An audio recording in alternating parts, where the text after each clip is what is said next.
తర్వాత ఏమో ఇక్కడ ఈ నంది అభిషేకాలు జరుగుతుంటే 15 రోజులకు ఒకసారి. ఇది కాకుండా శివరాత్రి అసలు అప్పుడు ఖాళీ ఉండదు. శివరాత్రి 4 రోజుల ముందు నుంచే జనం విపరీతంగా వస్తుంటారు. 2 సంవత్సరాల నుంచి.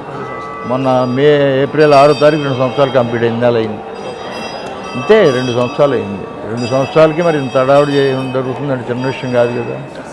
ఓపెన్ చేయక సంవత్సరం ముందు నుంచే జనం రావడం మొదలెట్టారు. ఇందులోకి ప్రాణప్రతిష్ఠ అయింది కాబట్టి 2 సంవత్సరాల క్రితం ఏప్రిల్ 6వ తారీఖున జరిగింది. అప్పటి నుంచి ఇది ఇలా జరుగుతూనే ఉంది. అంతే, ఇంకేమో క్రమశిక్షణ అంతేది. మనం ఏం పబ్లిసిటీ ఏం చెయ్యం, ఎవరికి ఏం అడ్డు.